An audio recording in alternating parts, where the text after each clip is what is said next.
उत्तर प्रदेश से एक अलग राज्य उत्तराखंड बनाने के साथ ही उसकी राजधानी गैरसैंण को बनाने की मांग उठने लगी थी। यह मांग लगभग 1960 के दशक से उठाई जा रही है। आज जंतर मंतर पर स्थायी राजधानी गैरसैंण समिति के राज्य आंदोलनकारियों ने इस मांग के लिए आंदोलन और तेज किया। उनका अलग राज्य गठन का ये संघर्ष वर्ष 2000 को खत्म तो हुआ, बावजूद इसके उत्तराखंड को एक स्थायी राजधानी नहीं मिल सकी। हुक्मरानों ने गैरसैंण और देहरादून को अस्थायी राजधानी का दर्जा तो दे दिया, लेकिन पहाड़ के लोगों का कहना है कि जब चुने हुए नेता पहाड़ में रह ही नहीं सकते तो पहाड़ का विकास कैसे होगा, उनकी मूल समस्या को कैसे समझा जाना जाएगा। आंदोलनकारियों ने जंतर मंतर से आज पहाड़ी प्रदेश की राजधानी पहाड़ हो का नारा बुलंद किया। उत्तराखंड तो चलिए अर्जुन आपको प्रदर्शनकारियों ने क्या कुछ कहा सुनवाते हैं। क्या मांगे हैं आपकी? देखिए, ये आज एक उत्तराखंड का एक पर्व के रूप में जो सभी उत्तराखंड के निवासी यहाँ पे आए हुए हैं, ये अपनी स्वेच्छा से इन सभी हमारे सभी उत्तराखंडी भाई और बहनों के दिल में उत्तराखंड के लिए प्यार है। ये अपने दिल से यहाँ पे आए हैं, उत्तराखंड के लिए आए हैं। अपने उत्तराखंड की राजधानी, परमानेंट राजधानी को गैरसैंण बनाने के लिए ये यहाँ पे आए हुए हैं। और आगे भी प्रवासी दिल्ली में रहते हैं। इनका दिल्ली में तो दिल्ली मुंबई शहरों में रहते हैं, लेकिन इनका अभी भी दिल मेन रूप से अपने उत्तराखंड में है। ये जो इन्होंने एक ग्रीष्मकालीन और ये बनाया, ये कौन से जगह ये चीजें अवेलेबल है? ऐसा तो हो ही नहीं सकता ना कि भाई गर्मी में वहां बना दो, सर्दी में उसका परमानेंट सोल्यूशन क्यों नहीं देते हैं? परमानेंट सोल्यूशन दो। वहां पे कम से कम 8000 करोड़ की प्रॉपर्टी बनी हुई है, आप उसका क्यों मिसयूज कर रहे हो? क्यों क्या जो हमारे चुने हुए प्रतिनिधि हैं वो अपनी सुविधा के लिए उसको गर्मी और सर्दी में बांट देंगे कि भाई सर्दी में हमें सर्दी लगेगी, हम नहीं जा सकते वहाँ, गर्मी में हमें गर्मी लगेगी, हम वहाँ नहीं जा सकते हैं। ये this is absolutely very very bad. ये कभी नहीं होना चाहिए। ये उत्तराखंड के पीछे छल है। हमारी जो राजधानी है वो परमानेंट होनी चाहिए। और हमारे मेन चीज है कि क्यों न सुविधा जन को, जो एक व्यक्ति अपना बहुमूल्य वोट देके एक प्रतिनिधि चुनता है, उस क्षेत्र की भलाई के लिए चुनता है, उस क्षेत्र की समस्याओं को सुनने के लिए चुनता है। पता चला कि वो चुने हुए प्रतिनिधि देहरादून में बैठा हुआ है और वहाँ का हमारे पहाड़ का आदमी भोला भाला आदमी है, गरीब आदमी है, फाइनेंशियली ठीक नहीं है, उसको देहरादून आने में टाइम लगेगा। तो इसलिए परमानेंट सोल्यूशन क्यों नहीं कर लेते वहाँ पे? करें ना। कैसे देखते हैं आपकी उत्तराखंड बने 25 साल हो गए लगभग, तो 2 बार इसका नाम बदला गया, राजधानी आज तक इसकी डिसाइड है पूर्ण रूप से, तो कैसे देखते हैं इसको? ये हमारा बहुत बड़ा, हमारे सभी उत्तराखंडी भाई बहनों का बहुत बड़ा दुर्भाग्य है। मैं इसको दुर्भाग्य से कुछ और नहीं कह सकता। ये बहुत बड़ा दुर्भाग्य है।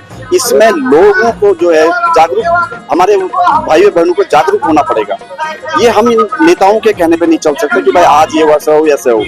ये हमें लड़ना पड़ेगा। इसी जो आप बहुत बड़ा अच्छा क्वेश्चन है, इस क्वेश्चन के लिए ही हम यहाँ पे एकत्रित हुए हैं और हमारे सभी उत्तराखंड के भाई बहन यहाँ पे आए हुए हैं कि हमारी एक ही मांग है, आप परमानेंट राजधानी गैरसैंण बनाइए। इसके अलावा हमारी दूसरी कोई मांग नहीं है आज की डेट में। उत्तराखंड राज्य दो देशों की सीमा से जुड़ता है, तो उसको कैसे देखते हैं आप? देखिए जी, सबसे पहले तो ये जो भूतिया शब्द है, ये बहुत शर्मनाक और बेहुदा सवाल है। इसको मैं बिल्कुल पुरजोर विरोध करता हूँ इस चीज को। देखो, हमारे पुरखों की जमीन है, हमारे पुरखों वहाँ पे रहते हैं, वहाँ पैदा हुए, वहाँ जमीन हुए, हमारे माँ बाप दादा परदादे जमा हुए। क्या वो लोग भूत हैं? इन लोगों ने उस गांव को भूतिया गांव कह दिया। ये भूतिया गांव क्यों बना है? ये भूतिया गांव इस वजह से बना हुआ है क्योंकि ये हमारे प्रशासन की कमी की वजह से भूतिया गांव बना हुआ है। क्योंकि वहां तक विकास नहीं पहुंचा, लोगों ने पलायन किया। रोजी रोटी सबको चाहिए, पेट भरने के लिए सबको चाहिए। मजबूरी में हमारे लोग वहां से आके शहरों में जाते हैं जब कुछ नहीं होगा। अगर हमारे नेता, हमारे प्रतिनिधि, जनप्रतिनिधि अच्छे होते तो क्या ये आज भूतिया गांव होते? इसी बात के लिए हम वहाँ पे राजधानी चाहते हैं। राजधानी वहाँ बन जाएगी तो वहाँ पे पलायन रुकेगा तो ये बाहरी जो ताकतें हैं ये घुसने में भी डरेंगे। प्रजा में बहुत बड़ी ताकत होती है, जनता में बहुत बड़ी ताकत होती है। किसी भी देश, आपने देखा मोदी जी ने बोला कि भाई गांव बॉर्डरों में गांव बसाओ। क्यों? ये बॉर्डरों में गांव इसलिए बसाए जाते हैं क्योंकि वो वहाँ पे हमारे जनप्रतिनिधि जाएं, बैठे, वो करें, उनको पता चले कि क्या हो रहा है। तो ये बहुत बड़ी चीज है, बहुत अच्छा सवाल है। गैरसैंण राजधानी बनेगी, पलायन रुकेगा, जो बाहरी ताकत है, जैसा कि आपका सवाल था नेपाल चाइना का हुआ था, ये रुकेगा और ये हमें करना जरूरी है। ये हमारे देश के लिए भी अच्छा है, हमारे उत्तराखंड के लिए भी अच्छा है। 25 साल हो गए हमारे राज्य को बने हुए। 25 साल में बड़े शर्म की बात है कि हमारी राजधानी तक नहीं बन पाई। राजधानी नहीं बनने से पूरा पहाड़ का विकास रुका हुआ है। भाजपा कांग्रेस हमेशा जो है मैदान की बात करती है, पहाड़ियों की किसे चिंता है। पिछले 25 साल में भाजपा कांग्रेस ने वहां पे राज किया। हमारे जो आंदोलनकारी थे, जिनकी शहादतों पे इन्होंने राज किया, उस उसकी बलिदान की कीमत कौन चुकाएगा। वो जो वादा किया था कि हम गैरसैंण राजधानी बनाए, कौन बनाएगा राजधानी। अगर वो इस तरह से वादा खिलाफी करेंगे तो जनता सड़कों पे होगी। और जिस तरह से हम पहाड़ियों को उपेक्षित कर दिया गया, पलायन पे मजबूर कर दिया गया, उससे क्या ये सत्ताधारी समझते हैं कि क्या जनता सड़क पे नहीं उतरेगी। जनता इसी तरह सड़क पे उतरेगी। आज यहाँ धरना प्रदर्शन के रूप में उतरी है, और अगर वक्त पड़ेगा तो इनको घर से खींचकर जो है हम अपने अधिकार लेंगे। लगातार कर रही है, जो उत्तराखंड में गाँव जहाँ पे विकास या सड़क मार्ग नहीं था, बिजली पानी था, वो पहुँचा रहे हैं लोग। क्या लगता है? देखिए, अगर सड़क खुदने का मतलब विकास है तो मैं समझता हूँ ये विकास नहीं, ये तो हमारे लिए विनाश साबित हुआ है।